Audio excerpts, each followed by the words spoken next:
तो अब हम आज स्टार्ट करने वाले हैं एटॉमिक स्ट्रक्चर। ध्यान से सुनना मेरी बात। तो अब हम जो नया चैप्टर स्टार्ट करने वाले हैं, बाकी बच्चों को तो अच्छे से पता ही है, ठीक है। तो हम कैसे पढ़ते हैं, आज मैं स्क्रीन शेयर से पढ़ाऊंगा। क्यों? क्योंकि तुम्हें पता है एटॉमिक में इतना तो आइडिया है ही।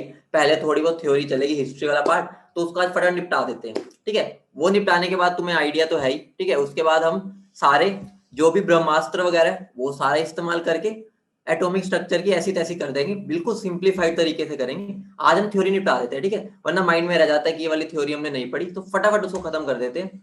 तो ऐसा करना, ध्यान से सुनो, मैं इंपॉर्टेंट पॉइंट्स बताता जाऊंगा, ठीक है। उसको नोट करते रहो, नहीं कर पा रहे कोई दिक्कत नहीं, क्लास ओवर होने के बाद मैं तुम्हें नोट्स भेजूंगा, उसमें से जो जो मैंने इंपॉर्टेंट बातें बोली उसको लिख लेना। सारा लिखने की जरूरत नहीं है, ठीक है। वो अब ज्यादा लिखने की तुम्हें जरूरत नहीं है, तुम्हें अब ड्रॉपर हो, ठीक है, तो ड्रॉपर को तुम्हें बेसिक्स तो पता ही होते हैं, ठीक है। जो इंपॉर्टेंट पॉइंट्स हैं उनको जरूर लिखना, ठीक है। तो स्टार्ट करते हैं, ठीक है। तो स्टार्ट करें, बोलो। ठीक है, मजेदार तरीके से पढ़ेंगे, टेंशन लेने वाली बात नहीं है। और ये पीछे नोटेशन मुझे ऑफ करने पड़ेंगे, तुम अभी बचपना तुम्हारा गया नहीं है, ठीक है। तो कोई दिक्कत नहीं, कोई बात नहीं, मैं बैठा हूँ, कर देंगे, ठीक है। तो ध्यान से सुनना, सिंपल सी चीज ही पढ़नी है आज जो है, बस बेसिक्स है, सारे बेसिक्स कवर कर देंगे आज, ठीक है, ताकि हमारा जो आगे के लेक्चर है वो बिल्कुल स्मूथली चल पाए, ठीक है। तो सबसे पहली बात आती है, ठीक है, सिंपल सी बात है, ज्यादा घबराने वाली बात नहीं है। हमारे एटॉमिक स्ट्रक्चर में, ठीक है, ध्यान से सुनना हर बात को, ठीक है। हमारा एक सबसे पहले डाल्टन थ्योरी आई थी, फलाना थ्योरी, ये वो थ्योरी, ठीक है। हमें अब बिल्कुल स्मूथली पढ़ना है, कोई ज्यादा फालतू चीज नहीं करनी, ठीक है, क्योंकि तुम्हारे पास टाइम भी कम होता है, ठीक है। तो तुम्हें अच्छे से करना है, तो हम अच्छी चीजों को पढ़ेंगे। बेसिक चीजें तुम्हें पता ही है, फिर भी बता देता हूँ। सबसे पहले एटम डिस्कवर हुआ, ठीक है। एटम डिस्कवर हुआ तो लोगों ने कह दिया भाई एटम ही है जो है, एटम के बिना तो कुछ दुनिया में ही नहीं है, एटम को तो मैं तोड़ ही नहीं सकता, ठीक है। फिर उसके बाद धीरे धीरे एक्सपेरिमेंट्स हुए, ठीक है। सारे जो वैक्यूम वाले जो सारे एक्सपेरिमेंट्स है, ठीक है, डिस्चार्ज ट्यूब एक्सपेरिमेंट्स, वो एक्सपेरिमेंट से पता चला एटम को हम आगे फर्दर ब्रेक डाउन कर सकते हैं, ठीक है। जब उन्हें ये चीज पता चली फर्दर ब्रेक डाउन कर सकते हैं, तो वहां से हमें सब एटॉमिक पार्टिकल्स मिले, ठीक है। तो वो सब एटॉमिक पार्टिकल्स तुम्हें अच्छे से पता है कौन थे, इलेक्ट्रॉन, प्रोटॉन्स, न्यूट्रॉन्स, और आजकल तो और भी बहुत ज्यादा होते हैं, लेकिन हमें इन तीनों के बारे में पढ़ना होता है, ठीक है। बेसिकली इन तीनों के बारे में पढ़ना होता है, बाकी न्यूट्रिनो, एंटी न्यूट्रिनो, फलाना टिमकाना, ठीक है, एंटी प्रोटॉन, उनके बारे में थोड़ा थोड़ा बता दूंगा। बेसिकली हमें इन तीनों के बारे में पढ़ना है, ठीक है। तो इस चैप्टर का शुरुआत ही यहीं से हुई थी कि एटम को पहले बोला गया तोड़ा नहीं जा सकता, फिर बंदों ने क्या किया भाई, बंदों का साइंटिस्ट का काम क्या होता है, साइंटिस्ट का काम तो यही होता है कि भाई हम तो साइंटिस्ट को गलत प्रूव करना है। उन्होंने उसको गलत प्रूव करने के लिए एक्सपेरिमेंट्स किए और पता चला कि मेरा जो एटम है उसको हम फर्दर तोड़ सकते हैं।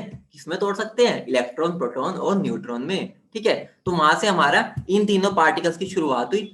इन सब एटॉमिक पार्टिकल्स के बारे में ही हमने इस चैप्टर में पढ़ना होता है, ठीक है। फिर धीरे धीरे हम इनके बारे में पढ़ने के बाद इनकी डिस्ट्रीब्यूशन के बारे में पढ़ते हैं कि ये एटम्स में कैसे डिस्ट्रीब्यूटेड है। नहीं बेटा रजनीश आ जाओ, कुछ ज्यादा नहीं हो, ठीक है। तो उसके बाद हम पहले इनके बारे में पढ़ेंगे, फिर इनके बारे में पढ़ने के बाद फिर हम क्या पढ़ेंगे, हम ये पढ़ेंगे कि ये एटम्स में कैसे डिस्ट्रीब्यूटेड होते हैं, कैसे फैले हुए, कोई इधर बैठा है, कोई इधर, कोई उधर, कोई कहां पर इकट्ठा हुआ है। तो ये सब बारे में हम इस चैप्टर में पढ़ेंगे, ठीक है। और ये कैसे वहां पर बैठे हैं, चाय पानी इनका कैसा चल रहा है, कहाँ घूम रहे हैं, शिमला जा रहे हैं, फलाना जा रहे हैं, हर चीज के बारे में हमें इस चैप्टर में पढ़ना है। तो इतनी बात समझिए, हम इस चैप्टर में क्या पढ़ेंगे, बोलो हाँ या ना। हाँ, सबसे पहली बात, जो पुराने बच्चे हैं उनको तो पता ही है, जो नए बच्चे हैं वो ध्यान देना, ठीक है। मुझे ये वाई जरूर चाहिए, ठीक है। जब तक तुम्हारा इंटरेक्शन बढ़ता जाएगा, मेरा इंटरेक्शन तुम्हारे साथ डबल तरी फास्ट बढ़ेगा, ठीक है। तो ध्यान रखना, तुम्हारा वाई मतलब कि मेरा मोटिवेशनल सोर्स है, मेरी चाय की चाय है, ठीक है। तो जितना तुम्हारा ये वाई आता जाएगा, या नो भी जरूरी नहीं है, वाई एन लिख दो, समझ नहीं आ रहा तो एन भी लिख सकते हो अगर समझ नहीं आ रहा, कोई दिक्कत नहीं है, ठीक है। लेकिन वाई या एन जरूर आना चाहिए, ताकि मुझे पता चले भाई तुम, मैं दीवारों से बात नहीं कर रहा, मैं इंसानों से बात कर रहा हूँ, जीते जागते जो मेरे सामने बैठे, ठीक है। तो उसी टाइम, हाँ बेटा ऋषभ, सेकंड चैप्टर है, ठीक है। तो ये तुम्हारा चलता रहेगा ना, मेरी एनर्जी और बढ़ती जाएगी, और तुम्हें ऐसे मजेदार तरीके से पढ़ाऊंगा, एक झपकी नहीं आने दूंगा नींद की, ये मेरी गारंटी है, ठीक है। बाकी बच्चों को पता भी होगा, तो इस चीज की टेंशन ना लो। बस ये मेरा जो वाई है ना, ये लगा लो कि ये मेरा एनर्जी का सोर्स है, वाई या एन, जरूरी नहीं है, कभी तुम्हें समझ ना आ रहा हो फिर भी वाई लिख दो, एन भी लिख सकते हो अगर समझ ना आए, ओके। बता दो फटाफट, ठीक है, ज्यादा नहीं लिखवाने को कहूंगा, बस वाई जरूर, बहुत वाई सफिशियंट है, ठीक है। तो अब स्टार्ट करते हैं इलेक्ट्रॉन्स, ठीक है। इलेक्ट्रॉन्स की डिस्कवरी कैसे हुई, ठीक है बेटा, थोड़ा हिस्ट्री वाला पार्ट है, तो हिस्ट्री कोशिश करूंगा कि तुम मजेदार बना दूं, ठीक है। बाकी कुछ ऐसा है नहीं इसके अंदर, लेकिन हमें एक बार तो पढ़ना पड़ेगा, ठीक है, हिस्ट्री से तो जाना पड़ेगा ही, ठीक है। तो इलेक्ट्रॉन की डिस्कवर कैसे हुई थी? कैथोड रे एक्सपेरिमेंट से, ठीक है। कुछ भी नहीं किया, साइंटिस्ट ने क्या किया, कुछ भी नहीं किया, एक वैक्यूम की ट्यूब ली, ठीक है, वैक्यूम की ट्यूब, उसमें एक इलेक्ट्रोड, दो इलेक्ट्रोड लगा दी, ठीक है। जिसको हम नेगेटिव चार्ज से लगाते हैं उसको क्या बोलते हैं, कैथोड। जो पॉजिटिव प्लेट से लगाते हैं उसको एनोड। उन्होंने फिर क्या किया, उन्होंने वहां पे ना थोड़ी सी गैस छोड़ दी, ठीक है, बिल्कुल लो प्रेशर पे, ठीक है। लो प्रेशर इसलिए ताकि जो गैस है ना वो इतनी भी ना हो जाए कि भीड़ भड़ाका हो जाए कि मेरी जो गैस के पार्टिकल्स है वो मूव ही ना कर पाए, समझ रहे हो। तो उन्होंने क्या किया, उन्होंने हमारी जो गैस थी ना बिल्कुल लो प्रेशर पे रखी, ठीक है, बिल्कुल लो प्रेशर पे, ठीक है, ताकि गैस ज्यादा भीड़ भड़ाका ना हो जाए, ठीक है, और हमें गैस के पार्टिकल्स भी चाहिए ही चाहिए थे, इसलिए बिल्कुल लो प्रेशर पे। फिर उन्होंने क्या किया, उसमें हाई वोल्टेज पास की। हाई वोल्टेज मतलब क्या हो गया, एक एनर्जी बहुत तेज फेंकी। अब तुम खुद बताओ कि अगर मैं इस चीज पर बैठा हूँ, मेरे ऊपर कोई इतनी तेज एनर्जी फेंकेगा तो मेरे अंदर के जो पार्टिकल्स है वो निकलेंगे, ठीक है। तो वो निकलेंगे, तो साइंटिस्ट ने, जो हमारा ये थॉमसन था, कैथोड एक्सपेरिमेंट में उसने यही किया। उन्होंने यहाँ पर कैथोड लगाई, ठीक है, कैथोड, ये रही मेरी एनोड, बीच में थोड़ी सी लो प्रेशर पे गैस रख दी। लो प्रेशर पे इसलिए रखी ताकि हमारी थोड़ी गैस के पता तो चलेगा ना गैस के अंदर है क्या, ठीक है, उसको तोड़ना चाहते थे, ठीक है। तो उन्होंने क्या चीज देखी, उन्होंने ये चीज देखी कि जो यहाँ से ना थोड़ी देर बाद ना कैथोड से कुछ रेज निकली, ठीक है, कैथोड से कुछ रेज निकली। वो रेज कैसी थी, वो हमारी नेगेटिव चार्ज पार्टिकल्स थी, ठीक है। नेगेटिव चार्ज पार्टिकल्स क्यों, कैसे पता चला, क्योंकि जब उन्होंने मैग्नेट रखी पॉजिटिव चार्ज पार्टिकल्स उसके अलोंग डिफ्लेक्ट होने लगी, ठीक है। मैं पॉजिटिव प्लेट को ऐसे घुमा रहा हूँ और वो भी घूमती जा रही है, वो इधर जा रही है उधर जा रही है, मतलब उसके साथ साथ चल रही है, ठीक है। तो उससे क्या पता चला, वो नेगेटिव चार्ज है, ठीक है। उन्होंने मैकेनिकल इफेक्ट शो किया। कैसे मैकेनिकल इफेक्ट शो किया, एक हमने रोटर रख दिया, समझ रहे हो, एक मैंने पंखा सा रख दिया रास्ते में, ठीक है। जब आ रहे थे ये, ठीक है, ऐसे आ रहे थे, तो उसको जब टकराएंगे तो वो घूमने लग गया। घूमने लग गया मतलब क्या हो गया, उन्होंने कुछ ना कुछ उस पर मैकेनिकल इफेक्ट शो किया, ठीक है। इससे हमें क्या पता चला, खुद बताओ।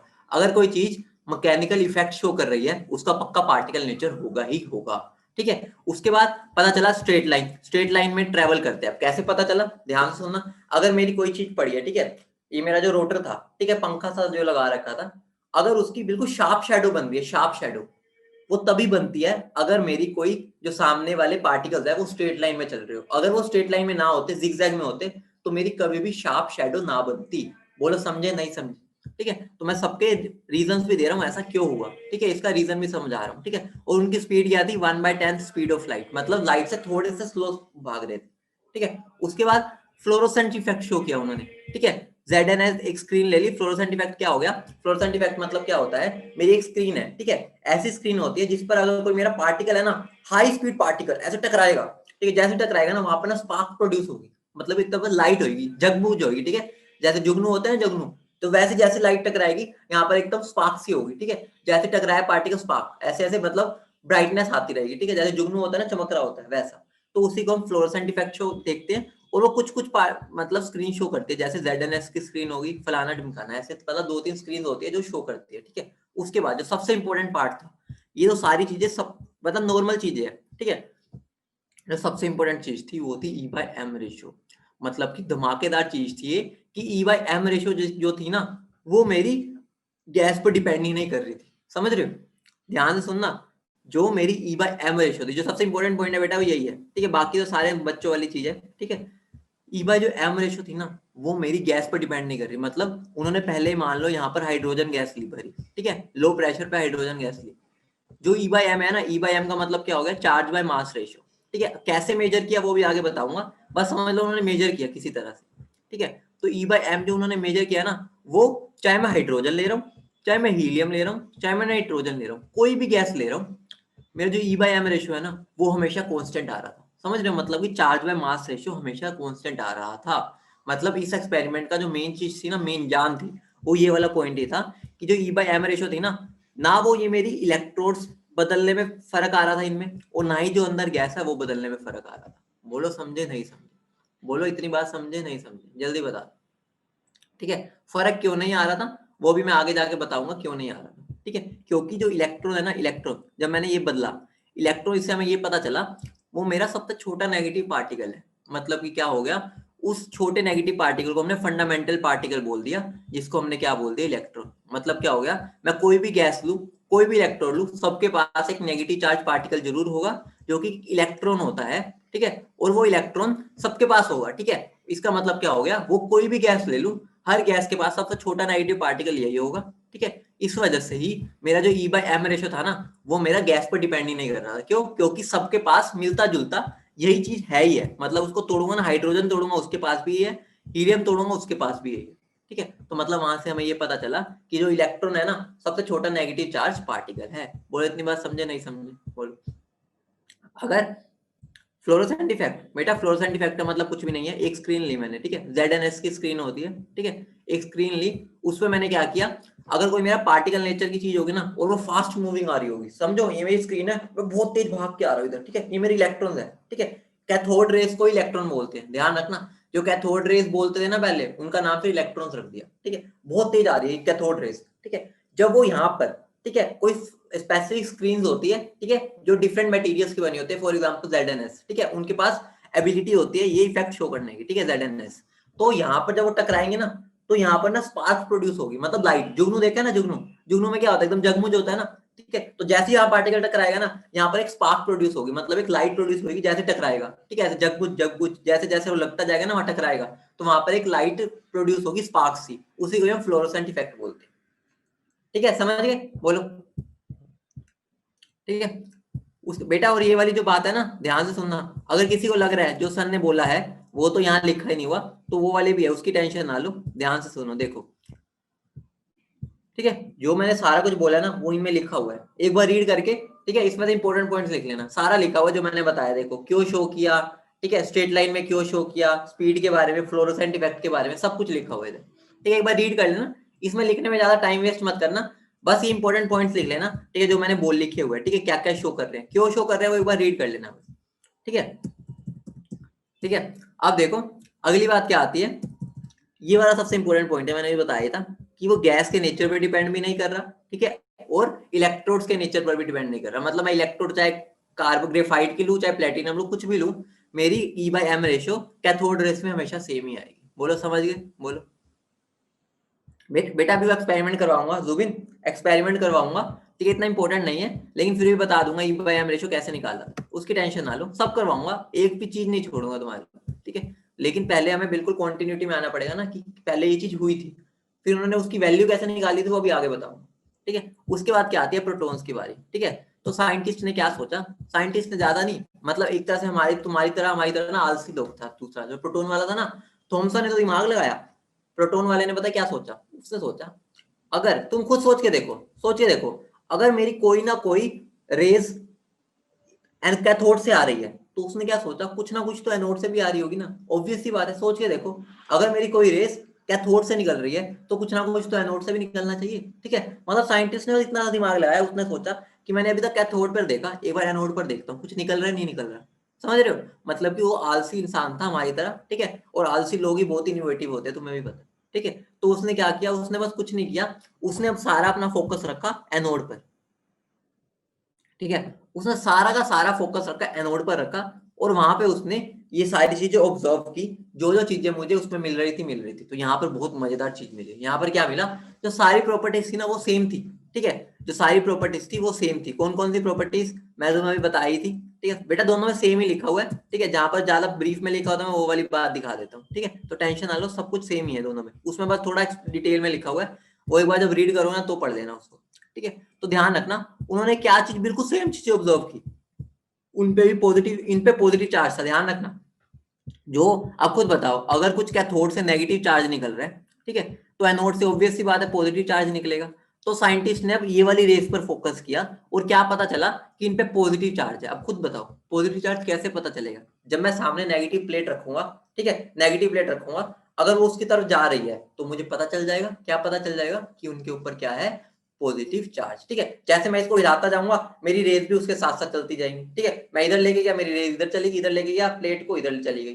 तो वहां से मुझे क्या पता चला, उन पे पॉजिटिव चार्ज है। दूसरा पार्टिकल नेचर है, खुद बताओ पार्टिकल नेचर कैसे पता चलेगा, अभी मैंने समझाया था, कुछ नहीं, एक रोटर रख दो, ठीक है, रोटर रख दो, अगर उसकी शार्प इमेज आ रही है तो उसका पार्टिकल नेचर है, ठीक है, स्ट्रेट लाइन भी हमें वहीं से पता चलेगा, अगर बिल्कुल शार्प इमेज मिल रही है तो ही वो स्ट्रेट लाइन में चल रहे थे, अगर शार्प इमेज ना मिलती तो इसका मतलब स्ट्रेट लाइन में नहीं चल रहे थे। उसके बाद फ्लोरोसेंट इफेक्ट, फ्लोरोसेंट इफेक्ट में भी यही हुआ, ध्यान से सुनना, फ्लोरोसेंट में उन्होंने पता क्या किया, ये जो मेरी कैथोड थी ना, कैथोड ध्यान से सुनना, जो कैथोड थी, कैथोड के अंदर ना छोटे छोटे होल्स कर दिए, छोटे छोटे से, इतने उतने से, इतू इतू से, ठीक है, और यहाँ पर पीछे एक स्क्रीन लगा दी, फ्लोरोसेंट स्क्रीन, ठीक है, यहाँ पर स्क्रीन लगा दी, जब यहाँ से पार्टिकल्स निकले, ठीक है, जो छोटे छोटे होल्स थे, 1000 में से एक आधा पार्टिकल तो पक्का यहाँ से निकल के पार कर जाएगा इसको, ठीक है, इनके अंदर से निकल के यहाँ हिट करेगा। जैसे हिट करेगा यहाँ स्पार्क प्रोड्यूस होगी, तो वहां से हमें क्या पता चल गया, फ्लोरोसेंट इफेक्ट।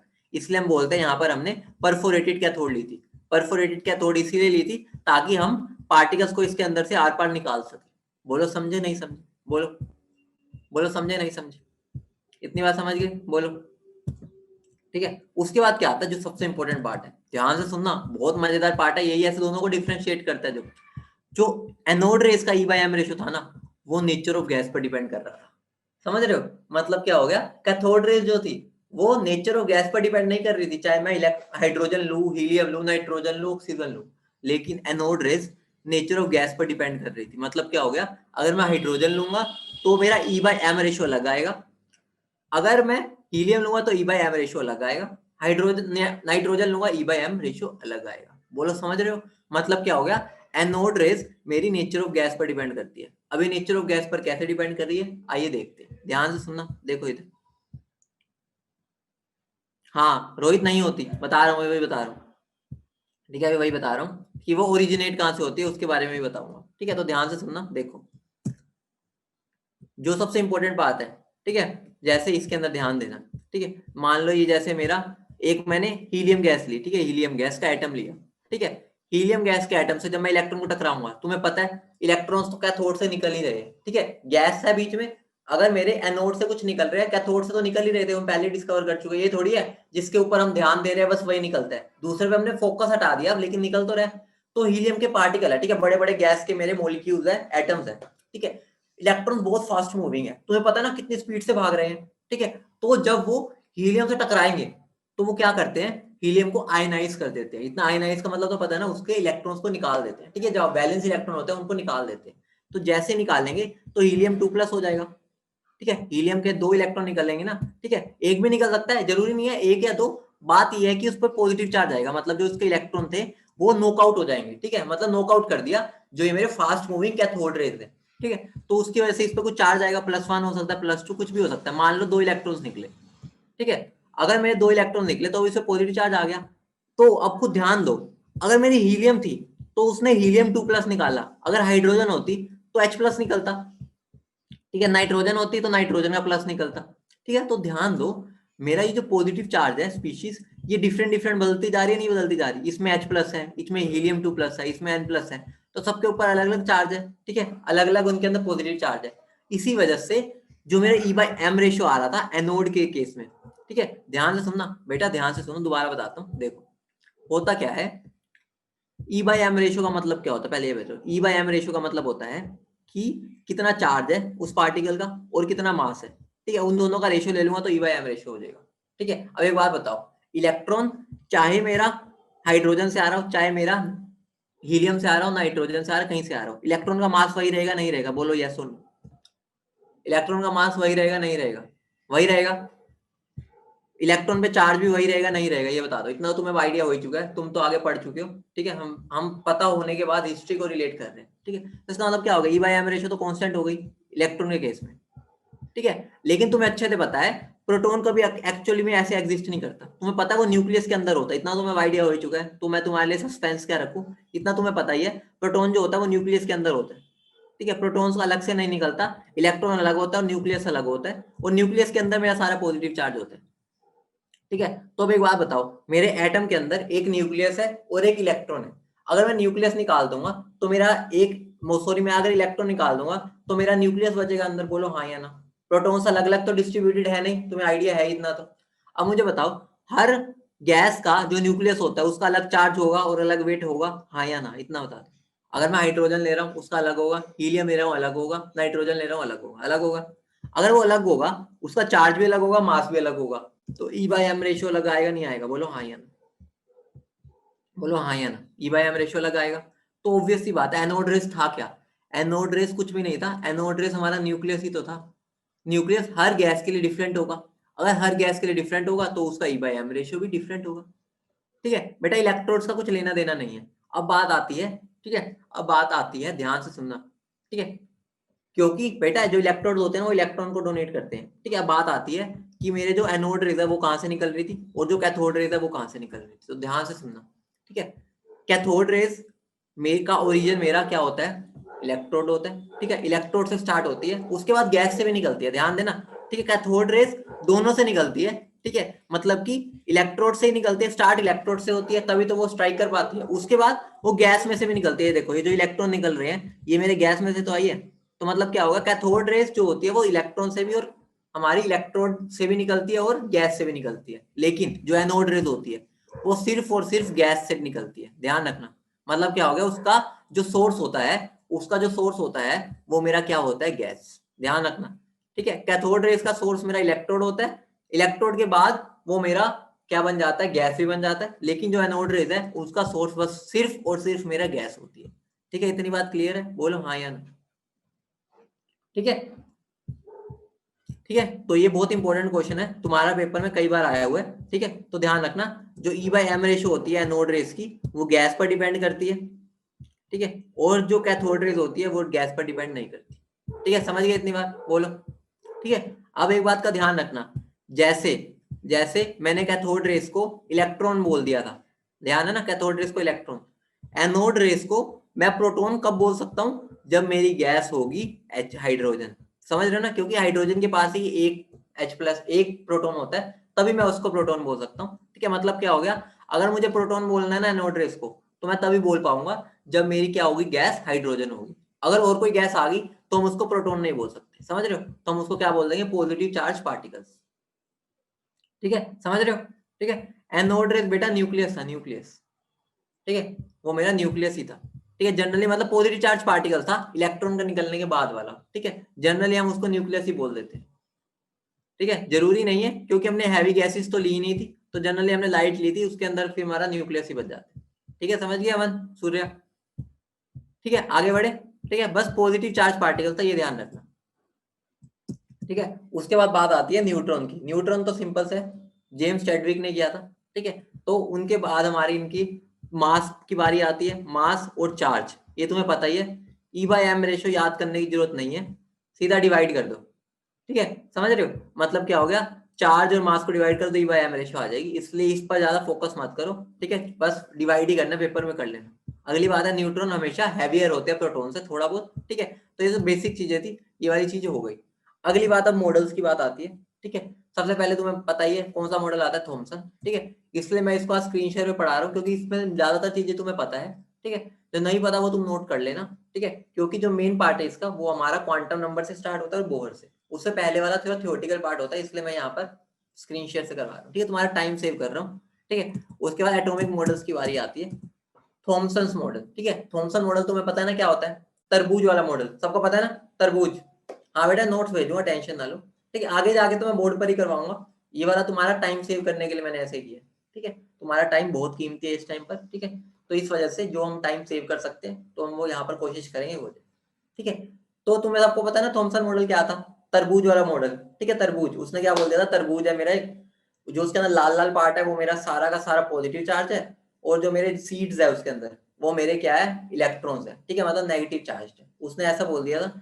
कि मेरा पूरा समुंदर है पॉजिटिव चार्ज का, उसके अंदर नेगेटिव चार्ज तैर रहे हैं, ठीक है, लेकिन उनका जो अमाउंट है वो बराबर है किसके, पॉजिटिव चार्ज के, समझ रहे हो, मतलब क्या होगा, एक एटम है, ठीक है, जो कि पॉजिटिव चार्ज स्फीयर है, जैसे तरबूज होता है रेड कलर का पूरा, वो मेरा पॉजिटिव चार्ज का स्फीयर है, मतलब समुंदर है, उसके अंदर यूनिफॉर्मली डिस्ट्रीब्यूटेड है मेरे इलेक्ट्रॉन्स, ठीक है, मतलब कि बराबरी डिस्ट्रीब्यूटेड है यूनिफॉर्मली इलेक्ट्रॉन्स, और वो जितने इलेक्ट्रॉन्स का चार्ज है उतना ही प्रोटॉन्स का चार्ज है, उसने ये चीज बोली, बोला इतनी बात समझ रहे हो, बोलो, क्योंकि उसे पता था इलेक्ट्रॉन एटम न्यूट्रल है, एटम न्यूट्रल कब होगा, जब पॉजिटिव चार्ज और नेगेटिव चार्ज बराबर हो, बोलो इतनी बात क्लियर है, बोलो, ठीक है, लेकिन ये मॉडल फेल हो गया था, ठीक है, क्योंकि वो उसकी न्यूट्रियलिटी को, ठीक है, स्टेबिलिटी को एक्सप्लेन कर पा रहा था, ठीक है, लेकिन न्यूट्रियलिटी को एक्सप्लेन नहीं कर पा रहा, ठीक है, मतलब न्यूट्रल है बता दिया उसने, ठीक है, लेकिन स्टेबल है क्यों है वो नहीं बता पाया था, ठीक है, तो उसके लिए हम आगे मॉडल्स पर गए थे, ठीक है, आगे बढ़ते हैं, उससे पहले मैं तुम्हारे लिए कुछ और चीजें बता देता हूँ, छोटी छोटी सी है, ठीक है, थोड़ी इंपॉर्टेंट बन जाती है आजकल के टाइम से,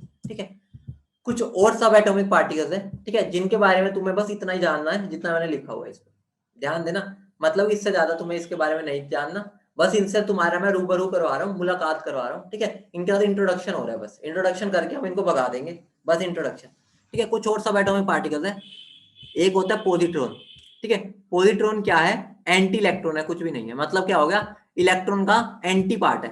कार्टून देखते थे ना, एंटीडोट हो गया इसका, एंटी है वो, ठीक है, जो कार्टून में भी देखते थे तुम्हारा, वो उसके एंटी बन जाते थे, ठीक है। एंटी मतलब क्या हो गया, वो इलेक्ट्रॉन का एंटी है, मतलब क्या हो गया, पॉजिट्रॉन का मतलब क्या हो गया, है तो पॉजिटिव चार्ज, ध्यान से सुनना, यूनिट पॉजिटिव चार्ज है इसके ऊपर, लेकिन जो मास है ना वो इलेक्ट्रॉन के बराबर है, समझ रहे हो, मतलब कि एक मेरा इलेक्ट्रॉन है, ठीक है, इलेक्ट्रॉन पे चार्ज कितना होता है, बताना कितना होता है, 1.6 इंटू 10⁻⁴, बताना क्या होता है, बताओ, सबको पता होना चाहिए। तो 1.6 इंटू 10⁻⁴ क्या होता है, माइनस, जल्दी बोलो, सब बताएंगे, -19, ठीक है।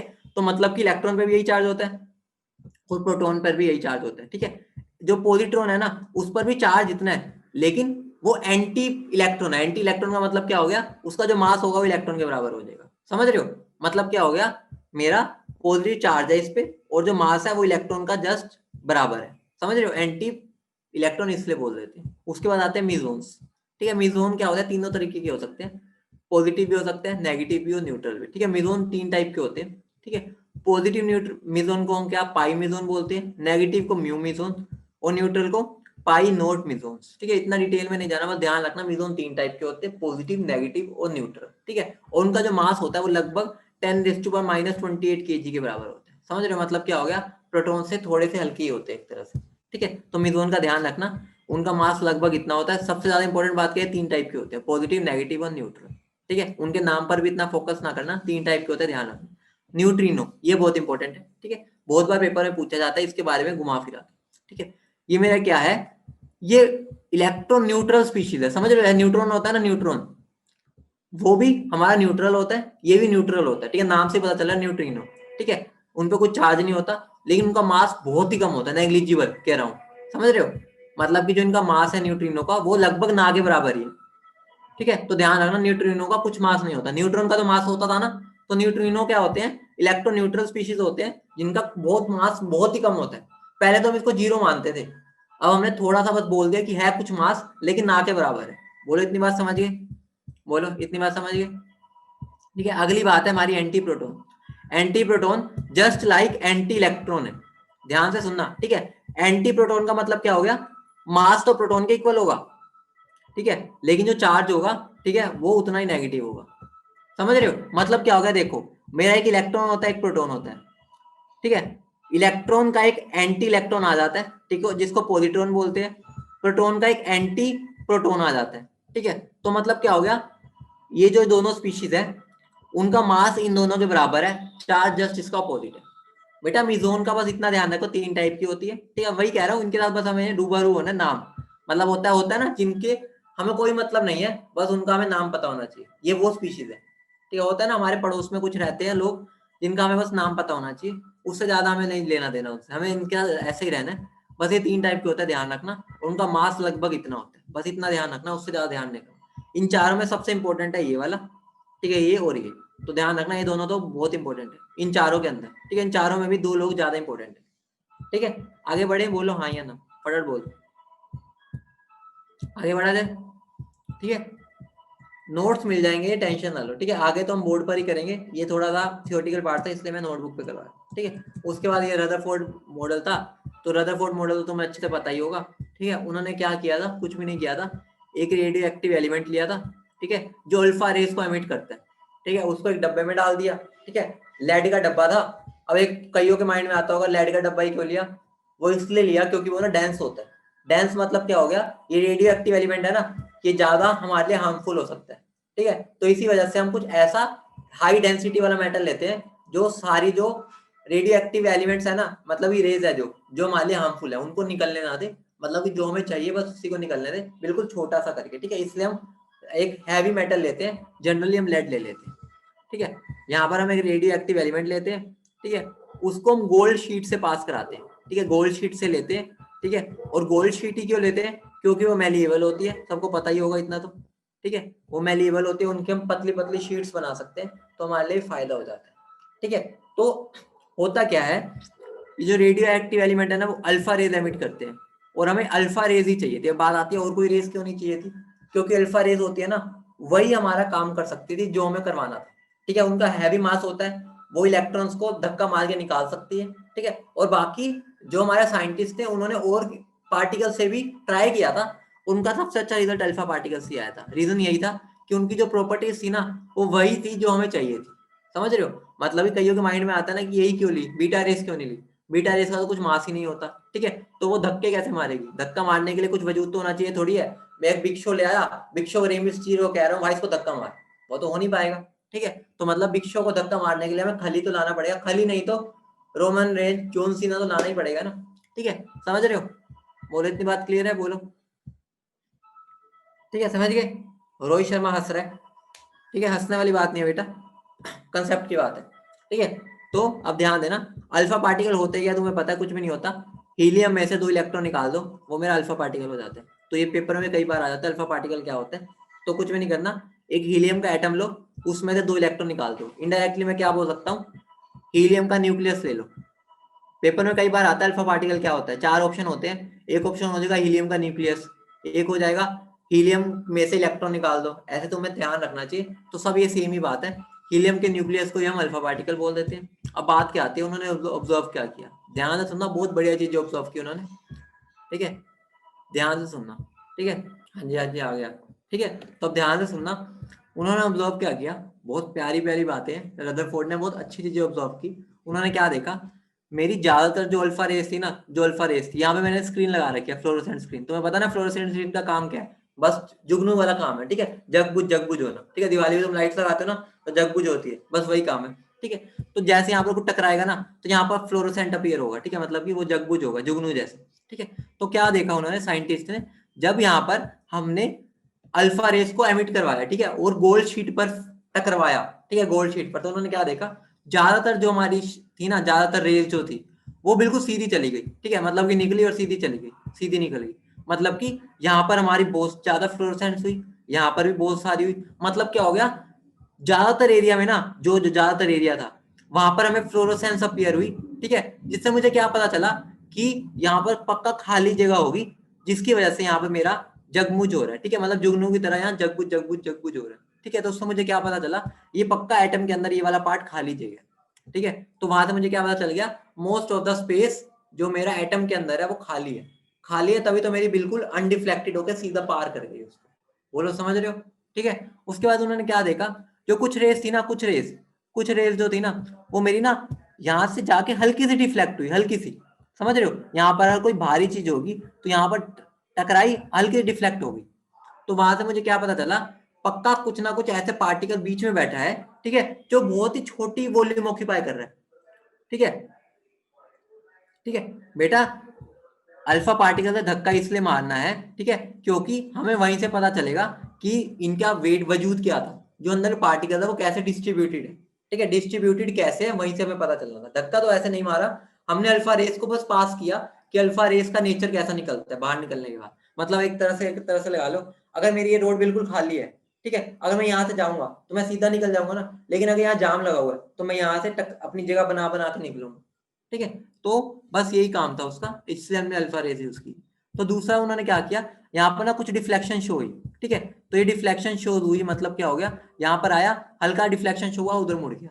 तो वहां से क्या पता चला, कुछ पॉजिटिव चार्ज बैठा है, ठीक है, जो कि बहुत छोटी सी वॉल्यूम है, इतनी सी वॉल्यूम है, इतनी सी, ठीक है, और उस वॉल्यूम में बैठा है मेरा पॉजिटिव चार्ज। और वो जो पॉजिटिव चार्ज है ना, वो बहुत ही भारी है। अगर भारी ना होता तो मेरा क्या होता, खुद बताओ। अगर मान लो ये मेरा जोन, मान लो मेरा रेमिस्टीरियो बैठा है, रेमिस्टीरियो, ठीक है, रेमिस्टीरियो बैठा है, और यहाँ से अगर मैं खली को ले आऊंगा, अगर वो ऐसे आ रहा है, तुम खुद बताओ, भाग के आ रहा है, तो रेमिस्टीरियो क्या हाल होगा, सोच सकते हो? जैसे ही आएगा रेमिस्टीरियो उड़ के जाएगा, समझ रहे हो? क्योंकि तुम उन्हें अच्छे से पता था अल्फा पार्टिकल्स का वेट ज्यादा होता है, ठीक है, तुम्हें पता है ना, दो हीलियम के बराबर है, हीलियम का तुम्हें पता है, ठीक है, दो मतलब 4u के बराबर होते हैं, मतलब कि 4 प्रोटॉन के बराबर है, एक तरह से ऐसे मान सकते हो, ठीक है। तो खुद सोच के देखो, अगर 4 प्रोटॉन के बराबर इसका मास है, तो खुद बताओ, अगर कोई छोटू सा पार्टिकल होगा तो उसको तो उड़ा देगा ना। अगर खाली प्रोटॉन एक एक अलग अलग बैठे होते, फैले होते, तो उसको उड़ा देता, क्योंकि ये भी पॉजिटिव चार्ज, ये भी पॉजिटिव चार्ज, तो ये जैसे आता प्रोटॉन को उड़ा के फेंक देता साइड में, ठीक है। ऐसा तो हुआ नहीं। तो उन्होंने क्या चीज देखी कि पक्का न्यूक्लियस जो है ना, उसमें क्या है, सारे पॉजिटिव चार्ज ना इकट्ठा बैठा है। अगर इकट्ठा ना बैठा होता तो मेरा जो ये न्यूक्लियस ये था ना, ये हमें कब का धक्का मार देता, धक्का मार के उड़ा देता, क्योंकि दोनों पॉजिटिव पॉजिटिव चार्ज थे। ऐसा नहीं हुआ। तो वहां से क्या पता चला, इसके बाद जो मास है ना, बहुत ज्यादा है, मतलब एक तरह से ना सारे प्रोटॉन ना यूनिटी में बैठे। यूनिटी मतलब क्या होगा, एक रूम ले रखा है और रूम के अंदर सारे मिलके बैठे हैं, तो जिसकी वजह से क्या, हम उसको हटा ही नहीं पा रहे, मतलब कि सारा पॉजिटिव चार्ज एक ही जगह पर इकट्ठा हो रखा है, ठीक है, जिसको हम न्यूक्लियस बोलते हैं, तुम्हें पता ही है, ठीक है। तो वहां से हमें क्या पता चला कि छोटी सी स्पेस में मेरा न्यूक्लियस है। और उन्होंने सबसे हैरानी वाली बात पता क्या थी, उन्होंने देखा कि 10,000 में से ना 10 या 20,000 में से एक या दो पार्टिकल्स थे जो कि बिल्कुल 180 डिग्री वापस आ गए, मतलब जैसे गए वापस आ गए। तो वहां पर उनको पक्का कंफर्म हो गया, पक्का पक्का उसकी वॉल्यूम इतनी छोटी है, जो हमारा न्यूक्लियस है, जो पॉजिटिव चार्ज है, उसकी वॉल्यूम इतनी छोटी है, तभी मेरे प्रोबेबिलिटी देखो 10,000 20,000 में से एक या दो ही पार्टिकल्स थे जो बिल्कुल 180 डिग्री में वापस आ रहे थे। खुद सोच के देखो, ऐसा कब होगा, जब उसकी वॉल्यूम बहुत छोटी होगी और दूसरी बात उसका मास बहुत ज्यादा होगा। अगर बहुत ज्यादा मास ना होता तो उसकी औकात नहीं थी कि अल्फा पार्टिकल को वापस भेज दे। समझ रहे हो, मतलब क्या होगा, उसका मास बहुत ज्यादा है और उसकी वॉल्यूम बहुत छोटी है, जिसको हमने क्या नाम दे दिया, न्यूक्लियस। समझ रहे हो, मतलब ये जो सारा कुछ आगे लिखा हुआ है वो मैंने तुम्हें समझा दिया। बोलो हाँ या ना, समझ गए इतनी बात, बोलो इतनी बात समझ गए, ठीक है। तो ये मैंने सारी चीजें बता दी, वो सब पढ़ लेना एक बार, सब लिखा हुआ है इसके अंदर, ठीक है। तो ये वाली बात भी तुम्हें समझ आ चुकी है, ठीक है। जो सारा पॉजिटिव चार्ज है वो स्मॉल वॉल्यूम में, ठीक है, स्पेस ज्यादातर एम्प्टी है, ठीक है। उसके बाद ध्यान रखना, एक उसने ना ऐसे फैक्कू लोग होते हैं ना, फैक्कू लोग, ठीक है, वो फैक्कू लोग की तरह उसने ये वाला पॉइंट फेंक दिया। उसने क्या सोचा, उसने बोला, उसने ना बस ऐसे ही बोल दिया कि मेरा प्रोटॉन बीच में है और जो मेरा न्यूक्लियस, जो मेरा इलेक्ट्रॉन है ना, वो चारों तरफ से घूम रहे हैं। मतलब उसने बस तुक्का मारा, उसने उस पर कोई प्रूफ नहीं था। तो ये वाला जो पॉइंट था ना, यही पॉइंट इसको ले डूबा, क्योंकि बाकी सब तो उसने एक्सपेरिमेंटल बेसिस पे अच्छे से बता दिया था। इस पॉइंट पर उसने ना तुक्का मार दिया, मतलब ऐसे ही बोल दिया बातों बातों में, लेकिन इसका कोई प्रूफ नहीं था और इसी पॉइंट ने उसको डुबो दिया, रदरफोर्ड को, ठीक है। उसने क्या बोल दिया, इलेक्ट्रॉन जो है ना रिवॉल्व कर रहे हैं न्यूक्लियस के राउंड फिक्स ऑर्बिट में। ध्यान रखना, उसने बोल दिया फिक्स ऑर्बिट में ऐसे रिवॉल्व कर रहे हैं, ठीक है। और अगली बात, एटम न्यूट्रल है। न्यूट्रल तो वो बोल ही सकता था, क्योंकि वो एग्जिस्ट कर रहे हैं। एग्जिस्ट तभी कर रहे हैं ना जब न्यूट्रल होगा। उसे पता था चार्ज तो है नहीं उस पर, तो उसने बोल दिया जितना पॉजिटिव चार्ज है उतना नेगेटिव चार्ज है। लेकिन जो ये पॉइंट था ना, ये उसको, हाँ, ठीक है बेटा, उसने फिक्स बोल दिया था, यहीं पर वो डूब गया, ठीक है। उसने क्या बोल दिया, हाँ, यहाँ पर उसने मतलब एक तरह से ऑर्बिट की नाम लिया था, फिक्स भी छोड़ो। उसने बस ये बोल दिया था कि इलेक्ट्रॉन जो है ना वो ऑर्बिट में रिवॉल्व कर रहे हैं। फिक्स अभी छोड़ो, वो आगे बहुत अच्छे से बताएगा, ठीक है। और उसने क्या बोल दिया, इलेक्ट्रॉन जो है ना वो रिवॉल्व कर रहे हैं, ठीक है, न्यूक्लियस के अराउंड, ठीक है। उन्होंने फिक्स वर्ड भी नहीं यूज किया था, उसने बस बोल दिया था रिवॉल्व कर रहे हैं, ठीक है। तो ध्यान से सुनना, फिक्स ऑर्बिट उसने नहीं बोला था, ठीक है। ये बच्चे ने गलत लिख दिए, ठीक है, मतलब उसने बोल दिया था ऑर्बिट में रिवॉल्व कर रहे हैं। अब बात आती है जो इंपॉर्टेंट फॉर्मूलाज है उसका ध्यान रखना, ठीक है। इंपॉर्टेंट फॉर्मूला जो रदरफोर्ड के थे, ध्यान रखना, बहुत इंपॉर्टेंट है, ठीक है। तो वो फॉर्मूला क्या है, अगर मुझे किसी भी न्यूक्लियस की रेडियस निकालनी है, ठीक है, किसी भी न्यूक्लियस की, तो ध्यान रखना वो फॉर्मूला क्या मेरा, R is equal to R naught A to the power 1/3, ठीक है, 1/3 होता है, ठीक है। तो जहां पर आर नोट की वैल्यू फिक्स होती है वो ये होती है 1.33 इंटू 10⁻⁻15 मीटर, ठीक है। ए मेरा क्या होता है, मास नंबर, ठीक है। आर क्या है मेरा, किसी भी एटम का न्यूक्लियस की रेडियस है, ध्यान रखना, ठीक है। तो अगर मुझे किसी, मान लो मैं लेड की रेडियस निकालने को कह रहा हूँ, ठीक है, तो उसके यहाँ पर ए की वैल्यू, मतलब एटॉमिक नंबर की वैल्यू पुट करो, मास नंबर सॉरी, ठीक है, आर नोट की वैल्यू फिक्स होती है, वहां तुम्हारी रेडियस ऑफ न्यूक्लियस ऑफ क्या आ जाएगी, लेड आ जाएगी। समझ रहे हो, बोलो हाँ या ना, ठीक है। इंपॉर्टेंट फॉर्मूला है, ये कई बार यूज हो जाता है, ठीक है, समझ रहे हो, बोलो हाँ या ना, बोलो, ठीक है। और एक और फॉर्मूला होता है रदरफोर्ड का, वो इसमें लिखा नहीं हुआ, मैं बता देता हूँ। मेरी जो जितनी डिफ्लेक्शन होती है ना, तुम्हें पता ना डिफ्लेक्शन है, मैंने बताई थी, ठीक है। हमारे जो अल्फा रेज है वो डिफ्लेक्ट हो रही थी, ठीक है। वो डिफ्लेक्शन का एक फॉर्मूला होता है, कितनी रेज डिफ्लेक्ट हुई है ना, वो डायरेक्टली प्रोपोर्शनल होती है साइन, कितने एंगल से डिफ्लेक्ट हुई, साइन थीटा बाई 2 की पावर 4, ठीक है। मतलब कि ये इसके डायरेक्टली प्रोपोर्शनल होती है। तो ये फॉर्मूला लिख लेना, बाकी तो सब नोट्स में इसमें ये लिखा नहीं हुआ, ठीक है, इस बच्चे ने लिखा नहीं हुआ, ठीक है। तो ध्यान रखना, ये फॉर्मूले का ध्यान रखना, ठीक है। मतलब वो ये तुमसे ये बोल देगा कि मेरे 100 पार्टिकल डिफ्लेक्ट हुए, ठीक है, जब मेरा थीटा था 100, तो कितने पार्टिकल डिफ्लेक्ट होंगे जब मेरा थीटा था 180, ठीक है। तो रेशियो ले लेना n1/n2 is equal to sine theta 1/2 की पावर 4 बाय साइन थीटा 2/2 की पावर 4। समझ रहे हो, ठीक है, बोलो हाँ बेटा, इनवर्सली, ठीक है। जितना मेरा थीटा ज्यादा होगा उतना ही एन की वैल्यू कम होगी, ठीक है। तो इनवर्सली होता है, इनवर्सली, ठीक है, इनवर्सली है। हाँ हाँ, डेंसिटी बेटा न्यूक्लियस की सेम होती है सबकी, ये तुम्हारे डीपी में भी क्वेश्चन आएगा, उसको सोल्व करना, और वो इस फॉर्मूले से सोल्व होगा। ध्यान रखना, डेंसिटी सेम ही आएगी, क्वेश्चन आएगा वहां से तुम्हें समझ आ जाएगा। ठीक है, समझ रहे हो, बोलो समझ गए, ठीक है। और वो वाला जो मैंने फॉर्मूला बताया वो इन्वर्सली होता है, तो ध्यान रखना उसको, ठीक है। उसके बाद जो हमारी इंपॉर्टेंट बातें आती है वो कंक्लूजन्स की बात हो चुकी है। अब ध्यान रखना उसने कंक्लूड क्या किया, ध्यान देना, बहुत इंपॉर्टेंट चीज है। करण सर, हाँ बेटा लक्ष्य वो तो मैंने बता दिया, ठीक है, इंपॉर्टेंट चीज है, ध्यान रखना। करण उसने सर, क्या बोला, जो मेरी इलेक्ट्रॉन है ना वो न्यूक्लियस के अराउंड रिवॉल्व कर रहे हैं, किसके थ्रू, किसकी वजह से, फोर्स ऑफ अट्रैक्शन। तुम्हें पता है ना, मेरा एक इलेक्ट्रोन बीच में न्यूक्लियस है, साइड में इलेक्ट्रॉन है, वो यहाँ पर जो रिवॉल्व कर रहा है, ठीक है, उसका रीजन क्या है, मेरा फोर्स ऑफ अट्रैक्शन है। मतलब क्या हो गया, न्यूक्लियस और इसको फोर्स लगा रहा है, जो कि तुम्हें पता है, अच्छे से पता है, वो कौन सा फोर्स होता है, ठीक है, सेंट्रीपिटल फोर्स होता है। मतलब क्या हो गया, इन दोनों के बीच में जो पोटेंशियल एनर्जी है ना, मतलब कि जो ये तुम्हारा पॉजिटिव और नेगेटिव चीज के बीच में अट्रैक्शन है, वो जो अट्रैक्शन है ना, वो उसको सेंट्रीपिटल फोर्स प्रोवाइड कर रहा है। इतना तो तुम्हें पता ही हाँ है जी करण सेंट्रीपिटल फोर्स सर, क्या होता है। मतलब क्या हो करण गया, सर आवाज आ कि रही है जो मेरी? फोर्स ऑफ अट्रैक्शन है ना, उसको उसने कन्वर्ट किस में कर दिया, सेंट्रीपिटल फोर्स में, और वो वहां पर रिवॉल्व कर रहा है, ठीक है, उसने ये रीजन दे दिया, ठीक है। तो अब स्टार्ट करें आगे। तो बेटा तुम्हारे लिए बहुत मेहनत कर रहे हैं सारे टीचर्स, तो तुम भी अपनी मेहनत बढ़ा दो, ठीक है, तुम्हारे पास टाइम बहुत कम है। तो जो हो रहा है क्लास में बिल्कुल साथ साथ उसको खत्म करते जाओ। जैसे अभी मैं क्लास में खत्म करूंगा ना, इसको कल का वेट मत करना, जाते ही फटाफट इसको खत्म कर दो, ताकि तुम्हें अगली बार दोबारा ना पढ़ना पड़े, ठीक है। बेसिक चीजें तो इसमें ज्यादा टाइम भी नहीं लगे, बस रीड करना है, जैसे स्टोरी रीड करते हो ना, सारा मैं बता चुका हूँ, बस रीड करना है। तो अब तुम्हारे पास टाइम बहुत कम है, तो इस वजह से सारे टीचर्स तुम्हारे लिए डबल मेहनत कर रहे हो, तुम्हें भी अब डबल मेहनत करनी पड़ेगी, ठीक है। तो घबराओ मत, साथ साथ होगा, ऐसा नहीं है कि बहुत तेज होगा, ठीक है। जैसे अगर हम क्लास में उसको कवर कर पा रहे हैं, मतलब कि तुम उसको बाद में रीड तो जरूर कर सकते हो, ठीक है। बाकी तुम्हें बेसिक्स तो आते ही होते हैं। ड्रॉबैक्स तक कर लेते हैं आज, ठीक है। ड्रॉबैक क्या थी, तो ड्रॉबैक बहुत ही आसान ड्रॉबैक थी इसकी, ठीक है, रदरफोर्ड की। बेचारा अपनी एक बात में फंस गया, ठीक है। वो बात क्या थी, हमारे एक मैक्सवेल जी थे, मैक्सवेल जी, ठीक है, मैक्सवेल जी बहुत तेज निकले, उसने ना इसकी एक बात को पकड़ लिया, ठीक है। मैक्सवेल एक साइंटिस्ट थे, उनकी ना एक वेल प्रूव्ड थ्योरी थी, ठीक है, वेल प्रूव्ड थ्योरी थी, वो प्रूव हो चुकी थी।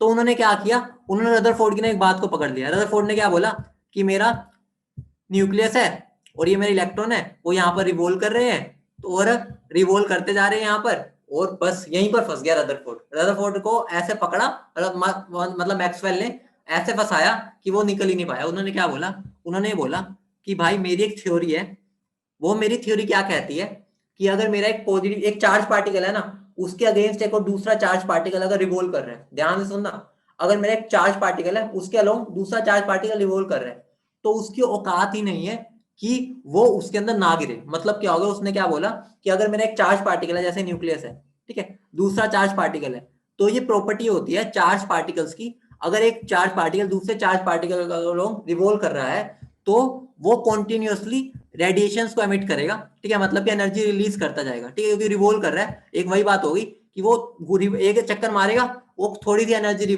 लूज करेगा, ऐसे वो लूज करते करते करते करते करते करते धीरे धीरे वो अपना न्यूक्लियस के अंदर गिर जाएगा, और न्यूक्लियस के अंदर गिर गया तो एटम तो खत्म, एटम का वजूद ही क्या रहा, एटम का वजूद ही क्या रहा, एक पॉजिटिव नेगेटिव चार्ज मिल गए तो वो तो कुछ बचा ही नहीं। तो उन्होंने क्या बोला, कि भाई रदरफोर्ड तेरा हो गया बेड़ा गर्क। बेड़ा गर्क कैसे हो गया, तूने ये बोल दिया कि पॉजिटिव नेगेटिव चार्ज है और वो ऑर्बिट में रिवॉल्व कर रहा है, और ऐसा तो हो नहीं सकता। ऐसा पता क्यों नहीं, उन्होंने क्या बोल दिया, उन्होंने पता किससे एग्जांपल ले लिया था, उन्होंने प्लेनेटरी मोशन से ले लिया था। और उन्हें ये नहीं ध्यान रहा कि प्लेनेट जो होते हैं वो न्यूट्रल होते हैं ना, ठीक है, जो मेरा सन है और जो अर्थ है, वहां पर कोई चार्ज थोड़ी हम देखते हैं, ठीक है, वो चार्ज पार्टिकल थोड़ी मानते हैं, वो तो हमारी बॉडीज होती है बहुत बड़ी बड़ी। तो उन्होंने वो वाला एग्जांपल यहाँ पुट करने की कोशिश कर दी रदरफोर्ड ने, और वो यहीं पर फंस गए, वो ये भूल गए कि मेरे तो चार्ज पार्टिकल है, ठीक है, और मैक्सवेल की थ्योरी तो प्रूव्ड थी ऑलरेडी। तो इस वजह से मेरा जो रदरफोर्ड का मॉडल था वो फेल हो गया। बोलो इतनी बात समझ गए, बोलो हाँ या ना, बोलो समझ गए, ठीक है, ठीक है, सिंपल सी बात थी, ठीक है। तो बस उसने अपनी बात में मतलब फंस गया वो, ठीक है, और वहां पर उसका बेड़ा गर्क हो गया, ठीक है। उसके बाद वो उसकी इसी वजह से वो स्टेबिलिटी नहीं बता पाया था, ठीक है, समझ गए। उसके बाद ध्यान रखना, इलेक्ट्रोमैग्नेटिक रेडिएशंस क्या होती है, कुछ भी नहीं होता। अभी 3-4 मिनट है, उसको भी खत्म कर देते हैं। जो मैं ये बता रहा हूँ ना, ये मेरा जो पॉजिटिव न्यूक्लियस है, इलेक्ट्रॉन है, ये यहाँ पे रिवॉल्व कर रहा है अगर, ठीक है, अगर ये यहाँ पे रिवॉल्व कर रहा है, तो उसने क्या बोला, कि कॉन्टिन्यूसली एनर्जी को एमिट करेगा, तो और स्पाइरल पाथ फॉलो करते हुए न्यूक्लियस में गिर जाएगा। जब ये एनर्जी एमिट कर रहा है ना, तो यहाँ पर जो एनर्जी एमिट हो रही है वही मेरी इलेक्ट्रोमैग्नेटिक रेडिएशन है। समझ रहे हो, इलेक्ट्रोमैग्नेटिक रेडिएशन कुछ भी नहीं है, ठीक है, ऐसी रेडिएशन है जिसमें मेरी इलेक्ट्रिक फील्ड और मैग्नेटिक फील्ड ना परपेंडिकुलर होती है चलने के रास्ते पे। समझे, मतलब क्या हो गया, मान लो मैं ऐसे चल रहा हूँ, मेरी रेडिएशन ऐसे चल रही है, तो इसके जो अलोंग इलेक्ट्रिक फील्ड होगी वो इस डायरेक्शन में होगी 90 डिग्री पे, और जो मेरी मैग्नेटिक फील्ड होगी वो उसके भी 90 डिग्री पे होगी। समझ रहे हो, मतलब ये तीनों म्यूचुअली 90 डिग्री पर है। मतलब इलेक्ट्रोमैग्नेटिक रेडिएशन कुछ भी नहीं है, ऐसी रेडिएशन जिसमें जो इलेक्ट्रिक फील्ड है वो इस डायरेक्शन में चल रही है, मैग्नेटिक फील्ड इस डायरेक्शन में चल रही है, किसके, जो उसका रास्ता है चलने का। समझ रहे हो, मतलब कि तीनों म्यूचुअली 90 डिग्री पर होगी। उसका प्रोपगेशन, मतलब मान लो मैं ऐसे चल रहा हूँ भाई, जो इलेक्ट्रिक फील्ड है वो ऐसे आएगी, ऐसे ऊपर नीचे, और जो मैग्नेटिक फील्ड है वो ऐसे। समझ पा रहे हो, ठीक है। मतलब क्या हो गया, इलेक्ट्रिक फील्ड मेरी ऐसे जा रही है, ठीक है, और जो मैग्नेटिक फील्ड है वो ऐसे जा रही है। समझ गए, ठीक है, मतलब कि आपस में म्यूचुअली परपेंडिकुलर है। ठीक है, मतलब कि इनडायरेक्टली मैं क्या बोल सकता हूँ, ठीक है, इलेक्ट्रोमैग्नेटिक रेडिएशन कुछ भी नहीं है, जैसे लाइट होती है ना, लाइट को तुम इलेक्ट्रोमैग्नेटिक रेडिएशन ही बोल सकते हो। ठीक है, कुछ समझ ना आए तो माइंड में लाइट लाया करो। ठीक है, मतलब क्या हो गया, इलेक्ट्रोमैग्नेटिक रेडिएशन कुछ भी नहीं है, लाइट है, जो कि मतलब नॉर्मली बोल नहीं देते लाइट है, मतलब लाइट मूव कर रही है, तो वो इलेक्ट्रोमैग्नेटिक रेडिएशन का एक एग्जाम्पल ही होती है। ठीक है, और ध्यान रखना जो इलेक्ट्रोमैग्नेटिक रेडिएशन है ना, उनकी स्पीड ऑफ लाइट के बराबर होती है, क्योंकि लाइट भी तो एक तरह से इलेक्ट्रोमैग्नेटिक रेडिएशन ही है। अगर मैं वैक्यूम में बात करूंगा तो मेरी स्पीड ऑफ लाइट क्या होती है, 3 × 10⁸ मीटर पर सेकेंड। बोलो, इतनी बात समझ गए, बोलो। ठीक है, मतलब इलेक्ट्रोमैग्नेटिक रेडिएशन की जो स्पीड होती है वो इतनी होती है इन वैक्यूम में, वैक्यूम में ध्यान रखना उनकी इतनी स्पीड होती है।